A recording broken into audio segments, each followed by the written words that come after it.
పెళ్లిలో మాణిక్యం దొరికిపోవడంతో రోహిణి గురించి నిజాలు బయట పెట్టించిన బాలు. అసలు ఇదంతా ఎలా జరిగిందనేది వీడియోని స్కిప్ చేయకుండా చివరి వరకు చూడండి. గుండె నిండా గుడిగంటలు అప్కమింగ్ ఎపిసోడ్స్లో ఏం జరగబోతుందో ముందుగా తెలుసుకోవాలి అనుకుంటే కింద కనిపిస్తున్న హైప్ బటన్ మీద క్లిక్ చేసి వీడియోని లైక్ చేసి ఛానల్ని సబ్స్క్రైబ్ చేసుకొని పక్కనే ఉన్న బెల్ సింబల్లో ఆల్ పై క్లిక్ చేయండి. రోహిణి నిజస్వరూపం ప్రభావతి తెలుసుకోవాలి అని మీరు కూడా కోరుకుంటే కామెంట్లో ఎస్ అని టైప్ చేయండి. ఇంకా మనోజ్ అయితే ఒక మంత్రగాడిని అంటే అంచనం వేసే అతన్ని తీసుకొచ్చి తన 30 లక్షలు తీసుకువెళ్ళిన వెల్లా విజయ్ గురించి వెతికిస్తాడు. ఎంత వెతికితే మాత్రం దొరికినప్పుడు పట్టుకోవడం మానేసి అంజనం వేసేవాడిని తీసుకొస్తే మాత్రం ఏం లాభమని ఎప్పుడు చురకలు వేసే బాలు ఉంటాడు కదా. బాలు చురకలు వేయడంతో ఇంకా అతను ఇక్కడ నా పని జరగదు అన్నట్టు డబ్బులు ఇచ్చి కదలాలి అనగానే బాలుకి 3,000 కూడా ఇచ్చి అతను వెళ్ళిపోతాడు. ఇంకా అలా వెళ్ళిపోయిన తర్వాత ఒరే పిచ్చోడా, సీసీ కెమెరాలో చెక్ చేస్తే వాడు ఎవడో ఏంటో తెలుస్తుంది కదా, పోలీసులు కూడా వాడి గురించి చెప్పొచ్చు, లేదా సీసీ కెమెరాల ద్వారైనా వాడిని పట్టుకోవచ్చు. అలా చూడడం మానేసి అంజనం అది ఇది అంటావేంటి? ఆయన దొరుకుతాడు, మళ్ళీ దొరుకుతాడు, ఈ ఊర్లోనే కదా తిరుగుతున్నాడు. ఈసారి దొరికినప్పుడు ఖచ్చితంగా గట్టిగా పట్టుకోవడానికి ప్రయత్నం చెయ్యి అని చెప్పనేసరికి ఈలోపు ప్రభావతి రానే వస్తుంది. ఏంటి ఏంటి హడావిడి? అక్కడ పెళ్ళికి వెళ్ళాలి, ఇంకా ఇలాగే కూర్చుంటారేంటి? లేండి తొందరగా అందరూ కూడా నిద్రపోతే మరుసటి రోజు ఉదయాన్నే రెడీ అయి వెళ్ళాలి. రేపు ఉదయం నుంచి అక్కడ హడావిడి ఉంటుంది. అసలే కామాక్షి ఈ రోజు నన్ను అక్కడే ఉండిపోమని చెప్పింది. లేదు, ఇంటికి వెళ్ళి నేను వస్తాను అని చెప్పాను. వెళ్ళండి. మేనా తినడానికి ఏదైనా చేసావా అనగానే చేశానత్తయ్య అనేసరికి ఇంకా అందరూ కూడా భోజనాలు చేసి పడుకుంటారు.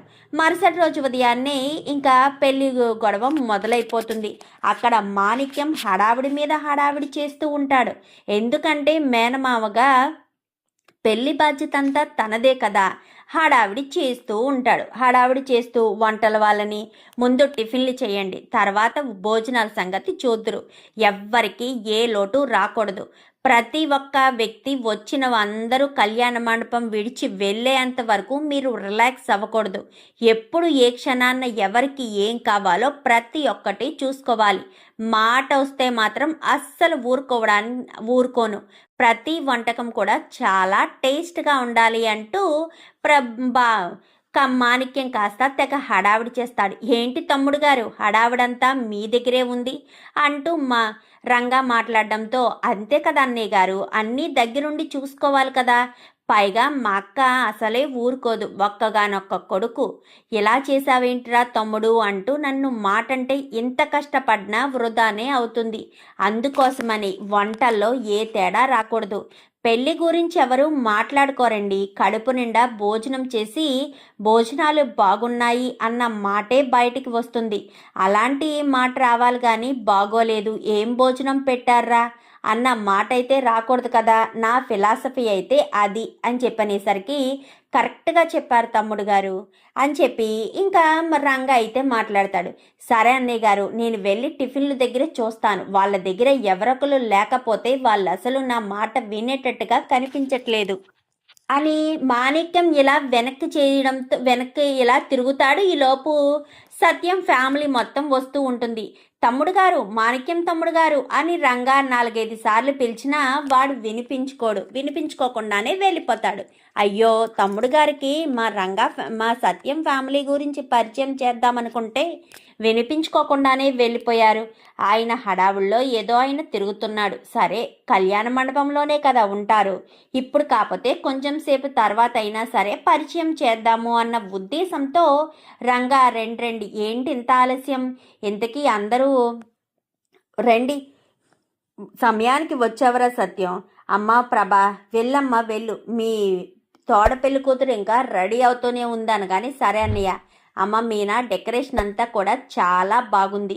రోహిణి పెళ్లి కూతురు గదిలో ఉంది, కొంచెం తొందరగా రెడీ చేయమ్మా అనగానే అలాగే బాబాయ్ అని చెప్పి అందరూ కూడా లోపలికి వెళ్తారు. సత్యం రంగాతోనే మాట్లాడుతూ ఉంటాడు. ఏంట్రా రంగా, హడావిడిగా ఉంది, ఇంతకీ మీ తమ్ముడెక్కడా అనగానే వాడెక్కడెక్కడో తిరుగుతాడురా, బాధ్యత మొత్తం నాకు అప్పగించేశాడు కదా, వాడు చాలా రిలాక్స్గా ఉన్నాడు అయినా నువ్వు కన్యాదానం చేస్తున్నావు, ఫలితం నీది. బిడ్డ వాళ్ళ బిడ్డ అయినా కన్యాదానం చేసే ఫలితం నీదిరా. ఈ జన్మలో ఆ భగవంతుడు నీకు పిల్లల్ని ఇవ్వకపోయినా మరో జన్మలో అయినా సరే ఖచ్చితంగా నీకు పిల్లలు పుడతారా. నీకు పిల్లలు లేని లోటు ఆ భగవంతుడు పెట్టి నిన్ను చాలా బాధ పెట్టాడు. ఈ రకంగా అయినా సరే సంతోషపడేటట్టు చేశాడేమో, అదే మనం అనుకోవాలి అని చెప్పాను. కానీ అవునరా, నువ్వు చెప్పింది 100% కరెక్ట్ అని ఇంకా ఇద్దరు కూడా మాట్లాడుకుంటారు. సరే వెళ్ళి మనోళ్ళందరికీ టిఫిన్లు అందయ్యా లేదో చూస్తానని కానీ నువ్వెందుకురా, నేను చూసుకుంటాను కదా అనగానే, రే నువ్వు నా స్నేహితుడిగా ఇక్కడికి వచ్చిన పెళ్ళికి వచ్చిన గెస్ట్వి అనగానే, ఏంట్రా నన్ను గెస్ట్ అని చేసేస్తున్నావా ఏంటి? పెళ్లి పనుల్లో నన్ను పాల్గొనివ్వా, నేను చూసుకుంటాను, నువ్వు ఇక్కడ వచ్చే వాళ్ళని చూసుకో అని చెప్పి ఇంకా సత్యం కాస్త అటు ఇటు తిరుగుతాడు. ఏంటి నాన్న నువ్వు ఒక్కడవే తిరుగుతున్నావేంటి? అందరికీ టిఫిన్స్ పెట్టించాలరా, టిఫిన్స్ రెడీ అయ్యాయో లేదో చూడ్డానికి వెళ్తున్నాను అనగానే, నీకెందుకు నాన్న శ్రమ, టిఫిన్స్ ఎవరు చేశారో ఏంటో కనుక్కో, నేను వెళ్ళి వాళ్ళందరికీ టిఫిన్స్ తీసుకొస్తాను అనగానే, ఎందుకు లేరా, వాళ్ళు చెప్తే తీసుకొస్తారు, మన పెళ్ళిలో మన పని మనం చేసుకోకపోతే ఎవరు చేస్తారు? ఎవరో వచ్చి చెయ్యాలి అంటే పనులు అవ్వవు నాన్న, ఇక్కడ నువ్వుండు, నేను వెళ్ళి టిఫిన్స్ తీసుకుని వస్తాను అని చెప్పి ఇంకా ఇక్కడ కిచెన్ ఎటుపక్క ఉంది అనగానే, అటుపక్క ఉంది సార్ అని చెప్పి అక్కడ వర్క్ చేసే ఒక అతన్ని అడుగుతాడు. అడిగేసరికి అటుపక్క ఉందా, సరే అని ఇంకా అటుపక్కకి వెళ్తారు. అటుపక్కకి వెళ్ళేసరికి టిఫిన్స్ అన్నీ రెడీ చేస్తూ ఉంటాడు. అటు తిరిగి మేకమామ ఫోన్ మాట్లాడుతూ ఉంటాడు. టిఫిన్స్ అన్నీ రెడీ అయ్యాయా అని చెప్పాను కానీ అన్నీ రెడీ అయిపోయాయి, మీకు ఏం టిఫిన్ కావాలి అనగానే, బయట చాలామంది ఉన్నారు, బయట మీరు స్టాల్ వేసి టిఫిన్ తీసుకొచ్చి అందరికీ పెడతారా, నన్నే తీసుకెళ్ళి అందరికీ పెట్టమంటారా అనగానే, అది ఒక్క నిమిషం సార్, ఆయన ఏమంటారో ఏంటో అని చెప్పనేసరికి, ఎవరైనా అని చెప్పాను కానీ, అదే సార్ ఈ పెళ్ళిలో పెళ్ళి కొడుకు మేనమామ అని చెప్పనేసరికి, అవునా సరే ఆయన ఎక్కడున్నాడు అనగా, సార్ అదిగోండి సార్ ఫోన్ మాట్లాడుతున్నారు, ఒక్క నిమిషం ఫోన్ మాట్లాడాక చూస్తారు కదా, అప్పుడు అడిగి మీకు ఏదొకటి కన్ఫర్మ్ చేస్తాను అని చెప్పి అక్కడ వంట చేసే పనివాడు చెప్తాడు. ఓకే అని బాలు కాస్త చూస్తూ ఉంటాడు. చూస్తూ ఉండేసరికి ఈలోపు ఫోన్ మాట్లాడి ఇలా వెనక్కి తిరిగి చూడడంతో మేకమామ ఒక్కసారిగా ఇద్దరు కూడా షాక్ అయిపోతారు. ఇతనే సార్ టిఫిన్స్ అక్కడికి తీసుకువెళ్ళి పెట్టమంటారా లేదా ఒక్కొక్కరుగా ఈయనకంటే ఇవ్వమంటారో అడుగుతున్నారు అనేసరికి, అది అనేసరికి మేకమామ నువ్వేంటి ఇక్కడ అని చెప్పాను కానీ ఈలోపు రంగా వస్తాడు. ఏంట్రా బాలు, ఈయన నీకు ముందే తెలుసా? ఆయన ఎవరనుకుంటున్నావు?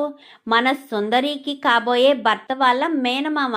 చెప్పాను కదా పెళ్లి హడావిడంతా చూసుకునేది ఈయనే అని చెప్పనేసరికి ఒక్కసారిగా బాలు షాక్ అయిపోతాడు. అదేంటి ఈయన పెళ్లి కొడుకు మేనమామ అని చెప్పాను కానీ అవును అనేసరికి, కాదు రంగమామ అని చెప్పాను కానీ ఒక్క నిమిషం అంటూ వీళ్ళిద్దరూ మాట్లాడుకుంటూ ఉండగా బాలు గబగబా ప్రభావతి, సత్యాన్ని, రోహిణిని, మనోజ్ని తీసుకుని మొత్తం అందరినీ తీసుకుని వచ్చేస్తాడు కిచెన్ దగ్గరికి. ఏంట్రా అందరినీ తీసుకొచ్చావేంటి అనగానే, అది ఒక్కసారి వాళ్ళందరినీ చూస్తారని, ఒక్కసారి నువ్వు తప్పుకో మామయ్య అని చెప్పి పక్కకు ఇలా జరిపేసరికి మాణిక్యాన్ని కాస్త అందరూ చూసి ఒక్కసారిగా షాక్ అయిపోతారు. ప్రభావతి అయితే అదేంటి ఈయన ఎక్కడున్నాడేంటి అని చెప్పనేసరికి, ఏంటి చెల్లమ్మ ఆయన నీకు తెలుసా అని చెప్పాను కానీ, తనకే కాదు ఇంట్లో వాళ్ళందరికీ కూడా తెలుసు అని చెప్పి సత్యం అయితే అంటాడు. అది సరే ఆయన మీకెలా తెలుసు? ఆయన పెళ్ళికొడుకు మేనమామ కదా అని చెప్పనేసరికి, ఏంటి పెళ్ళికొడుకు మేనమామ? మా రోహిణి మేనమామ కదా, మలేషియాలో కదా ఉంటాడు అనగాని, ఏంటి తమ్ముడు గారు మీరు మలేషియాలో ఉంటారా? అదేంటి మీరు పలానా సెంటర్లో మటన్ షాప్ పెట్టుకుని ఇక్కడే ఉంటాను, నేను మటన్ షాప్ చూసుకుంటాను, నాకు 2 మటన్ షాప్స్ ఉన్నాయి అంటూ చెప్పారు, మరి ఏదేంటి మా చెల్లమ్మ మలేషియా అది అంటుంది అనగానే, నాకు ఇప్పుడు అంతా అర్థమైంది మావయ్య, నువ్వు వెళ్ళి పెళ్లి హడావిడి చూసుకో, ఎక్కడ నువ్వు ఉంటే కన్ఫ్యూజన్ ఖచ్చితంగా అవుతావు అనగానే, ఏమోరా నాకేం అర్థం కావట్లేదు అనేసరికి, బాలు ఇప్పుడు కాదు తర్వాత చెప్తాను, దయచేసి పెళ్లి జరగనివ్వను కానీ, పెళ్ళి మేమెందుకు ఆపుతాం మేకమామ, అసలు విషయం ఏంటో తెలుసుకోవాలి కదా అని చెప్పనేసరికి బాలు ఇప్పుడు కాదు తర్వాత మాట్లాడదాం అనగానే లేదు ఇప్పుడే మాట్లాడాలి అని ప్రభావతి అంటుంది. ప్రభావతమ్మ రా ఇలా రా అని అందరినీ కూడా ఒక పక్కకు తీసుకెళ్ళి మధ్యలో మేకమామని నిలబెట్టి అడుగుతాడు, చెప్పు ఏం చెప్తావు? ఇప్పుడు పార్లలమ్మ ఏం చెప్తుంది, మీరేం చెప్తారు? మీరిద్దరూ మేనకోడలు మేనమామ కాదు అని చెప్తారా? అతను మీ మేనమామ కాదు అని చెప్తారా? లేదా ఈ పెళ్ళి ఆపేయమంటారా? మీరు గనక నిజం చెప్పలేదనుకో, రంగామామకి తెలుసు కదా ఎవరేంటో.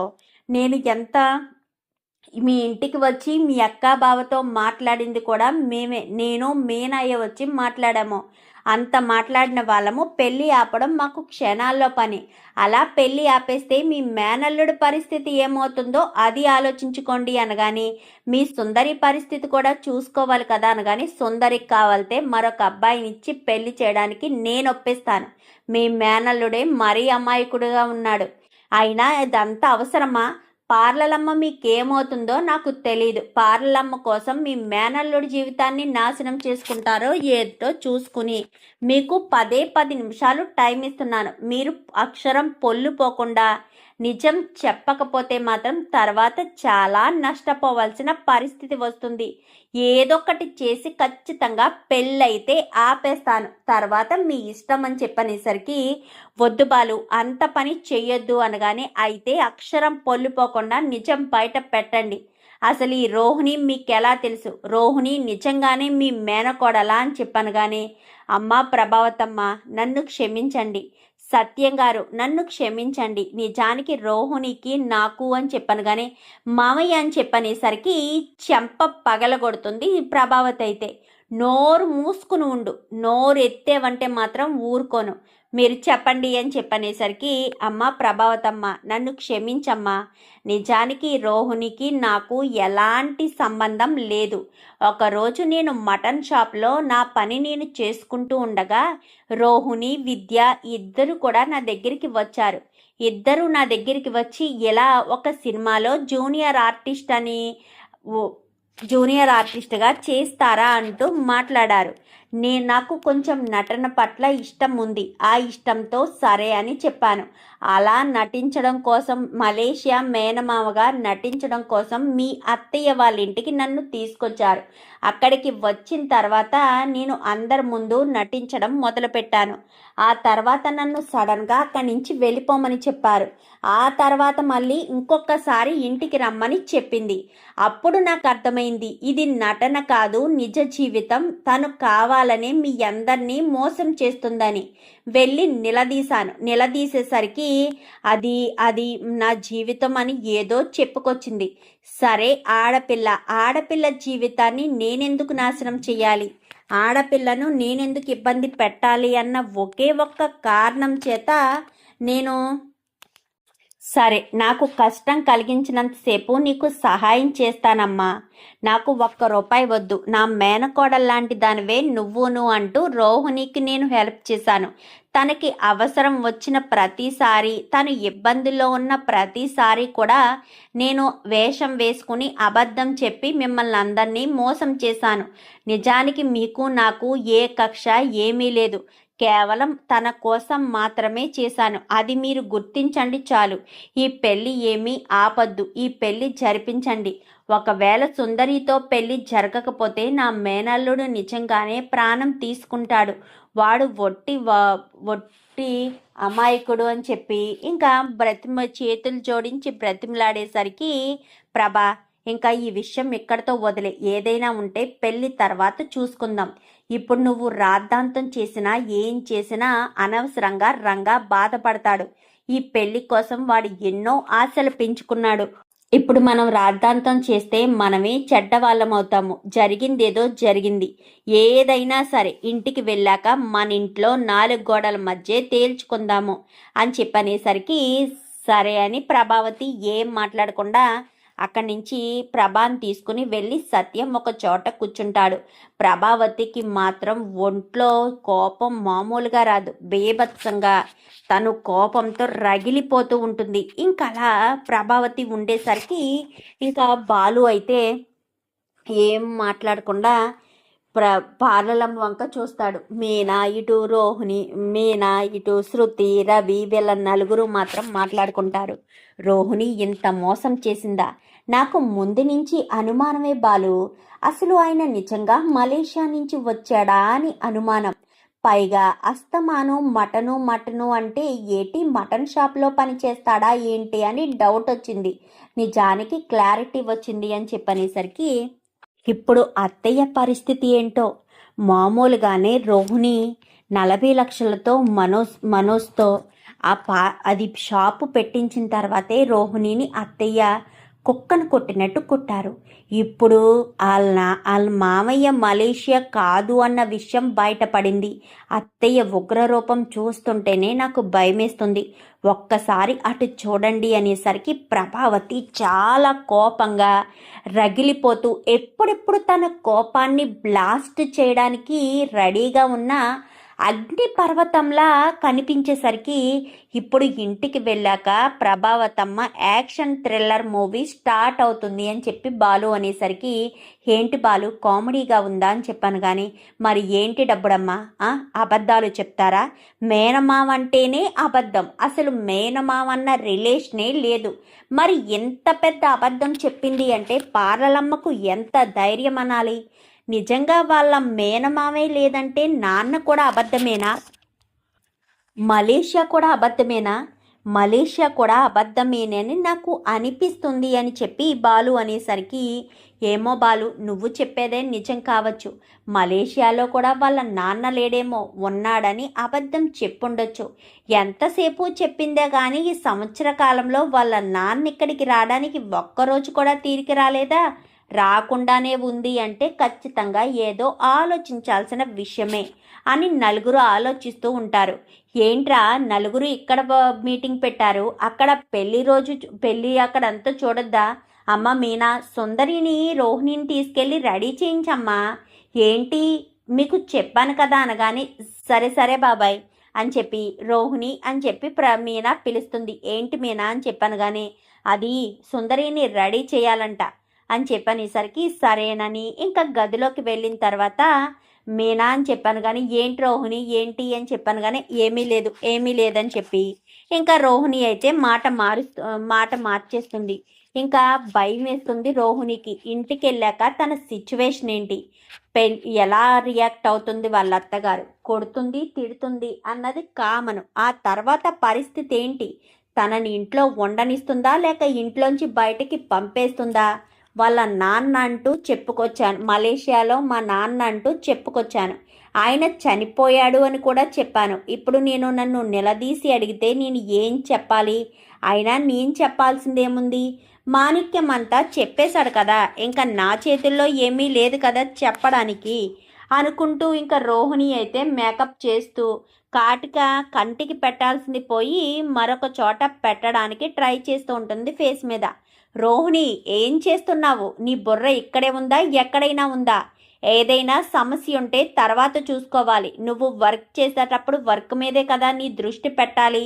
కాటికి ఎక్కడ పెడుతున్నావో తెలుసా? బొగ్గలకి పెడుతున్నావు. అక్కడ పెడితే గనక ఏమవుతుందో నీకు తెలుసా అంటూ మాట్లాడేసరికి సారీ మీనా, ఏదో ఆలోచిస్తూ అనేసరికి తొందరగా కానివ్వు, అక్కడ బయట తొందరగా తీసుకురమ్మని చెప్పారు. ఎప్పటికే రెడీ చేస్తూ ఉంటావు అనుకుంటే రెడీ చేయడం మానేసి నువ్వు ఇంకా సైలెంట్గా ఊరుకుంటే ఎలా కుదురుతుంది అని చెప్పి ఇంకా మీనా కాస్త అనేసరికి సారీ మీనా సారీ అనగానే నాకేమి నువ్వు సారీ సంజయ్ షీలు చెప్పాల్సిన అవసరం లేదు, నువ్వు చెప్పవలసిన వాళ్ళకి చెప్పు. ఇప్పుడు మాత్రం తొందరగా రెడీ అయితే చాలా బాగుంటుంది అని చెప్పి ఇంకా రెడీ చేసేసరికి సరే అని ఇంకా చీర కట్టే మీనా అనగానే ఈలోపు శృతి వస్తుంది. శృతి వచ్చేసరికి ఏంటి మీనా ఇంకా రెడీ చేయలేదనగానే చీర కట్టాలి, ఆ చీర అందుకో శృతి అనేసరికి శృతి మీనా ఇద్దరూ కలిసి చీర కడుతూ ఉంటారు. చీర కడుతూ ఉండేసరికి రోహిణి ఏమో జడ వేస్తూ ఉంటుంది. జడ వేస్తూ ఉండేసరికి కథలకు సుందరి అనగానే కింద చీర కడుతున్నాం కదా, ఒక్క నిమిషం చీర అయిపోయిందంటే ఇంకా నీకు జడ అయిపోయినట్టే, పైట ఒకటి వేసే వరకు వెయిట్ చేయని పైట వరకు వేసేసరికి ఇంకా జడ మొత్తం కంప్లీట్ చేసేస్తారు. ఇంకా రెడీ చేసి ఒక్కొక్కటిగా నగలు మొత్తం పెట్టేసి ఇంక ఈలోపు కామాక్షి వచ్చి సుందరి అని చెప్పాను కానీ వెనక్కి తిరుగుతుంది. నా దిష్టే తగిలేటట్టుందే అని ఇంకా సుందరిని మొత్తం రెడీ చేసిన తర్వాత రోహిణి నాకు కొంచెం మేకప్ వేయవా అని చెప్పి అక్కడ సుందరిని రెడీ అయిపోయిన తర్వాత ఇక్కడ కూర్చో సుందరి అని చెప్పి కామాక్షి కొంచెం మేకప్ వేస్తూ ఉంటుంది. ప్రభావతి రావడంతో రోహిణి వంక చాలా కోపంగా చూస్తుంది. ఏంటోదినా నీకు మేకప్ కావాలా అనగానే పైన వేసే మేకప్లు నాకు అవసరం లేదు, నాకు లోపల నుంచే నిజాలు కావాలి అనగానే నిజాలేంటి వదినా అని చెప్పనేసరికి ఏమీ లేదులే కామాక్షి బయట పిలుస్తున్నారు అని చెప్పనగానే ఇంకా బయటికి వస్తారు. రండి బయటికి అని చెప్పాను కానీ అందరు కూడా బయటికి వచ్చేస్తారు.